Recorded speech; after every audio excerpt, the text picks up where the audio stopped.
Meus amigos, o que seria um professor híbrido? O ensino híbrido é relativamente conhecido, é basicamente a combinação de aulas presenciais com aulas remotas, sejam elas síncronas ou assíncronas, e muitas vezes utilizando metodologias novas, metodologias ativas em relação ao processo de ensino-aprendizagem.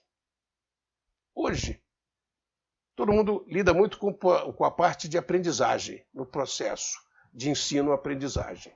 Hoje eu quero conversar sobre a parte de ensino. Ou seja, vamos pensar alto. O que seria um professor híbrido?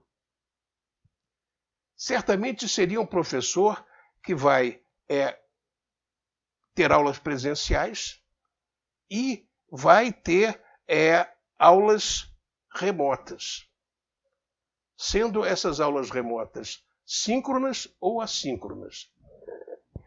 No modelo atual, se você está classificado com tantas horas de ensino presencial e tantas horas de ensino remoto, e foi definido que esse remoto é assíncrono, você vai ter muita dificuldade em convencer a sua coordenação de curso ou o seu departamento a, uma vez ou outra, transformar a sua aula presencial em aula remota síncrona.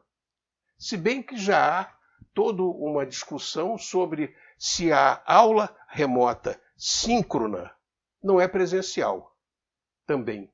Mas eu não vou entrar nessa discussão, não. Como é que você seria, então? Vamos pegar, digamos que você não está num processo ainda de que o ensino na sua universidade, na sua faculdade, ainda não está num processo declaradamente híbrido, mas você quer se transformar num professor híbrido. Como é que você faz? Vou pensar alto e vou usar um pouco da minha experiência razoável em sala de aula. Eu sou um trabalhador de chão de fábrica. Meu negócio é sala de aula. Eu faria o seguinte: a parte fundamental da minha disciplina, eu dou uma disciplina, por exemplo, administração financeira, administração de capital de giro. A parte de fundamentos de capital de giro, de análise de dinâmica, de ciclo financeiro, situações de efeito tesoura, de overtrading, essa parte toda presencial. Por quê? Porque ela é central na parte de fundamentos de capital de giro. A parte de exercícios e a parte de complementação eu colocaria remoto, assíncrono. Como assim? Exercícios de como é que você calcula a necessidade de capital de giro próprio e saldo de tesouraria, isso tudo estaria em vídeos.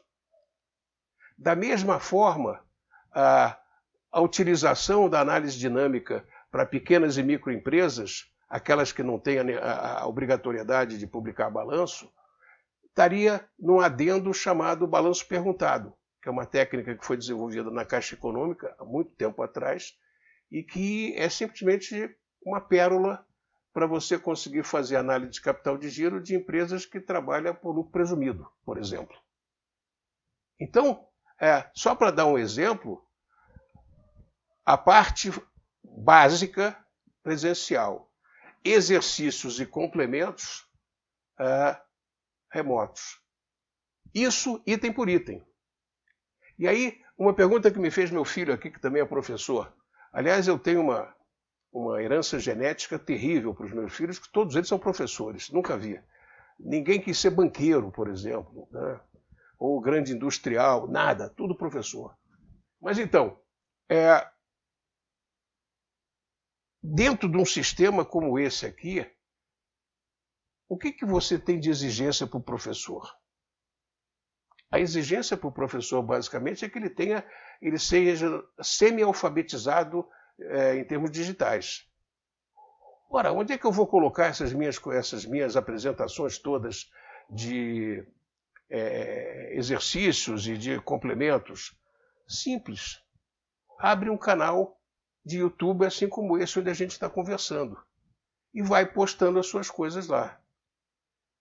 Eu tenho um companheiro de faculdade, que eu considero meu amigo, o professor Humberto Elias, que ele tem um vídeo dele sobre o que é logística, que tem 400 mil visualizações no YouTube. Tem inclusive um plágio, que eu mostrei para ele uma vez, eu descobri um sujeito aí que apresentava todos os slides dele sem identificar a fonte, ou seja, se apropriando dos slides. Mas, tem professor que já faz isso há um tempão. E tem professor que vê o processo de hibridização do ensino como uma ameaça.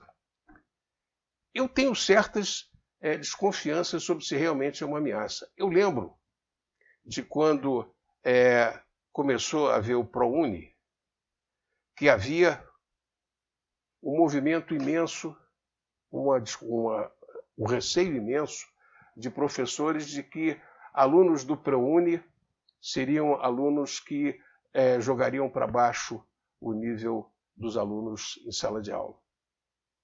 Eu era um deles. E eu dou aqui o braço a torcer. Por quê? Porque o que eu tenho visto é exatamente o contrário. Ou seja, quem papai paga a faculdade, ou mesmo aquele que ele trabalha e paga a faculdade, mostra muitas vezes o termo é forte, mas eu vou falar assim, uma tesão na sala de aula muito menor do que o aluno que vem de ProUni. O aluno do ProUni sabe a oportunidade que ele está tendo, ele não quer perder essa oportunidade, não. Ele, às vezes, é o primeiro a formar da família. O primeiro doutor da família. Quanto vale isso? Então, do ponto de vista de hibridez, voltando à hibridez, eu acho que nós, professores, podemos estar um passo à frente do processo de hibridização dos projetos pedagógicos dos nossos cursos. Como?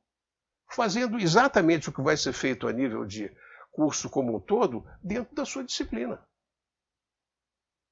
Eu vou fazer na disciplina de matemática financeira, que tem o nome de Fundamentos de Finanças na PUC Minas, eu vou responder a uma pergunta de um aluno que passou em Fundamentos de Finanças e que chegou para mim no final, cumprimentando aquele final de curso, assim, disse: professor, para que serve o que eu aprendi de matemática financeira e de, acho que era análise de índices?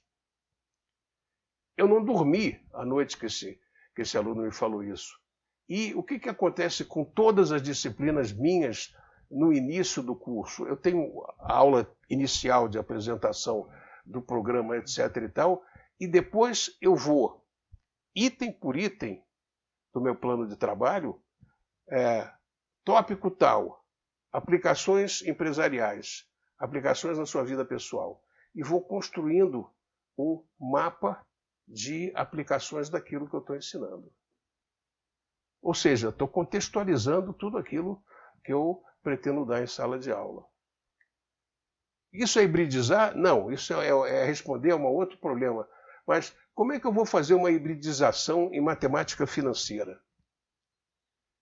Uma série de exercícios eu vou gravar e vou colocar disponibilizados no meu canal, nesse canal, Gestão de Si Mesmo do YouTube.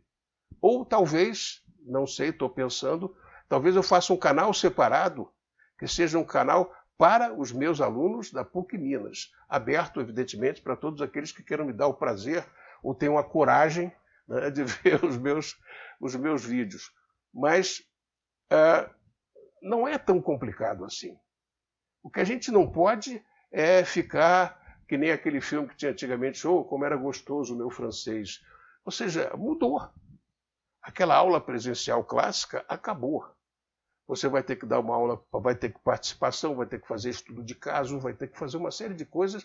Por quê? Porque essa meninada de hoje em dia é muito diferente da meninada de 15 anos atrás, até de 10 anos atrás.